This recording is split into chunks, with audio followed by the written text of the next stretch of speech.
მცვენია მდენი სიცოცხლის მცვენია თქმა, იმიტომ რომ სირცხვილია ერთ საუკუნე როგორ ნაიცოცხლო ადამიანმა, მაგრამ მეშინია ტვინმა არ ვეღალატოს. ტვინი ჯერჯერობით კიდე მუშობს. გუშინ წინ ერთი სტატია დავწერე და გადავეცი. ეხლა მე სიმართლე რო გითხრათ, ჩემთვის რო ვაკეთებდი რამეს, ის უფრო არ მიყვარდა, სხვას რო ვუკეთებდი ის მიხაროდა. არ ვიცი, ხლა შეიძლება ნორმა არ არის, მაგრამ ასეთი დავიმარჯვე, ასეთი გავჩნდი და ასეთი ვიყავი. რომ სხვისთვის გაკეთება მიხაროდა უფრო, მე მგონია სხვისთვის რო ცუდი გინდა, ეს შენს ამდენ მოგფოთო. რაც თქვა სულხან საბამ, შური არის უხარება სხვის წარმატებაზე ზედა. ესე იგი სხვისი არ უნდა გშურდეს.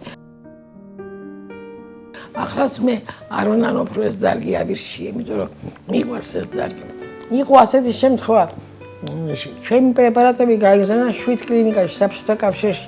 7 კლინიკას უნდა გამოეკვრია და კლინიკური დასვენები უნდა მოსული იყო 70% მაინც.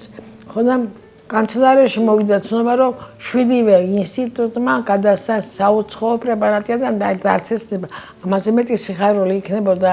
რაც მე შრომა გავწია იმაზე ხოლმე ამ სიყვარულმა უნდა არანაზღაურა. თქვენ საქმეს გაუმარჯოს.